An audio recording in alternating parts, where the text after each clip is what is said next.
सच से सामना, the nation first पर मनोज मस्ताना के साथ। दोस्तों नमस्कार, मैं मनोज मस्ताना, आप देख रहे हैं TNF। आपका बहुत बहुत स्वागत। दोस्तों आज की सबसे बड़ी खबर यह है कि मुस्तफिजुर रहमान को KKR से बाहर कर दिया गया है। ये घोषणा कल KKR टीम ने ट्वीट करके जानकारी दी है। और आपको बता दें कि मुस्तफिजुर रहमान के विरुद्ध भारत में बड़ी मांगे हो रही थी। भारतीय जनता पार्टी के इकोसिस्टम हमला कर रहे थे। बाद में BCCI को निर्देश देना पड़ा, जिसके बाद KKR ने यह फैसला लिया है कि मुस्तफिजुर रहमान IPL की टीम में, KKR की टीम में नहीं रहेंगे। पूरी खबर क्या है हम विस्तार से बताएं, लेकिन उससे पहले आप सबसे गुजारिश है दोस्तों कि चैनल पर नए हैं तो चैनल को सब्सक्राइब करिए, बेल आइकन प्रेस करिए। वीडियो अगर अच्छी लगे तो लाइक, शेयर और कमेंट जरूर करिए। दोस्तों बांग्लादेशी क्रिकेटर मुस्तफिजुर रहमान, बांग्लादेश के टीम से सिर्फ एक खिलाड़ी को शाहरुख खान ने, मुस्तफिजुर रहमान को जो ऑलराउंडर हैं उनको खरीदा था 9 करोड़ 20 लाख में। और उसके बाद से भारतीय जनता पार्टी का इकोसिस्टम हमलावर हो गया था। उसमें से आप सुने होंगे कथावाचक देवकीनंदन ठाकुर को मुखर होते हुए, बोलते हुए। देवकीनंदन ठाकुर लगातार हमलावर थे शाहरुख खान पर। देवकीनंदन ठाकुर लगातार इस बात की मांग कर रहे थे कि मुस्तफिजुर रहमान को बाहर किया जाए। उसके बाद और कई प्लेटफॉर्म से इस तरह के हमले किए गए। शाहरुख खान चुप थे, लेकिन BCCI में इस की हवा दी गई। BCCI के पास गुहार लगाया गया। BCCI ने निर्देश दिया मुस्तफिजुर रहमान को बाहर करने के लिए, जिसके बाद KKR ने बाहर कर दिया और मुस्तफिजुर रहमान बाहर हो गए हैं। दोस्तों मैं ये खबर दिखा रहा हूं, मेरा मकसद मुस्तफिजुर रहमान को सपोर्ट करने का नहीं है, न ही शाहरुख खान को सपोर्ट करने का है, और न ही IPL में हो रहे इस सिलेक्शन पर या विरोध पर कुछ बात कहने का है या किसी का सपोर्ट करने का है। लेकिन मैं साफ तौर पर यह सवाल पूछना चाहता हूं देवकीनंदन ठाकुर से कि देवकीनंदन ठाकुर, आपका काम कथा वाचना है। कथा के मंच से आप खिलाड़ी की बात करते हैं, शाहरुख खान को टारगेट करते हैं, क्यों? वो इसलिए कि शाहरुख खान एक मुसलमान है। आपको मुस्तफिजुर रहमान दिख गया जो कि खेलने अभी नहीं आया, सिर्फ खरीदारी हुई थी। इसे शांति से भी बात करके उसे बाहर कराया जा सकता था। इसको मुद्दा बना करके टारगेट किया गया KKR को, क्यों? अगर KKR को मुस्तफिजुर रहमान से प्रॉब्लम, KKR टीम में आने से आप सब लोग को है, तो शेख हसीना महीनों से भारत में आश्रय ली हुई है, मेहमान बन के बैठी हुई है, मेहमान नवाजी करा रही है, तो शेख हसीना के लिए आवाज क्यों नहीं? क्या देवकीनंदन ठाकुर की इतनी कुव्वत नहीं है कि प्रधानमंत्री मोदी से जाकर के सवाल पूछे कि जिस तरह से मुस्तफिजुर रहमान को KKR टीम से बाहर करने का निर्देश दिया गया, उस तरह से प्रधानमंत्री मोदी ये निर्देश दे कि शेख हसीना को भी भारत से बाहर किया जाए? क्योंकि आखिरकार शेख हसीना का तख्ता पलट हुआ, तभी से हिंदुओं पर बांग्लादेश में हमला शुरू हुआ।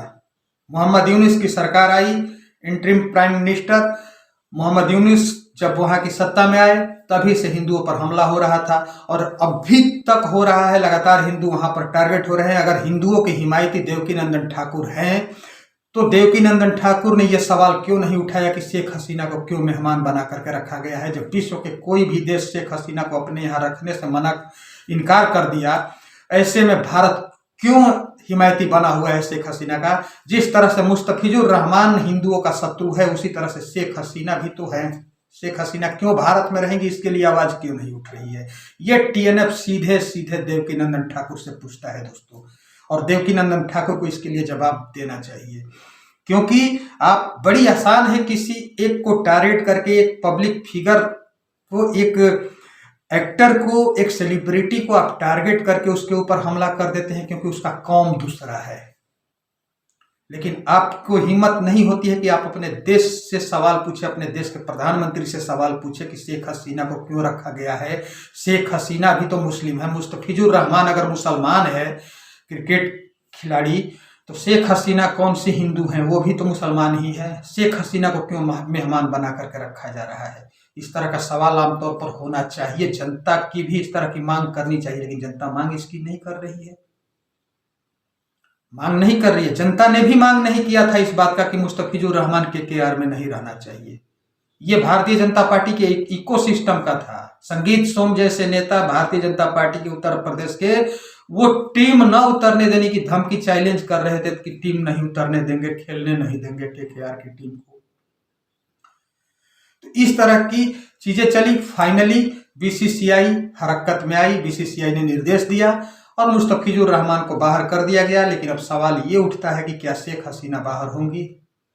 और सवाल ये उठता है कि बिना किसी कारण के अमेरिका तेल पर लाल निगाह गड़ाए हुए था, तो वेनेजुएला पर एयर स्ट्राइक करके पूरा कंट्रोल वेनेजुएला पर कर लिया। क्या भारत इस तरह का एयर स्ट्राइक करके बांग्लादेश पर अपना कंट्रोल नहीं कर सकता है? हिंदुओं पर हमला नहीं रोक सकता है? सिर्फ खिलाड़ी पर गुस्सा दिखाने से हिंदू वहां सुरक्षित हो जाएंगे?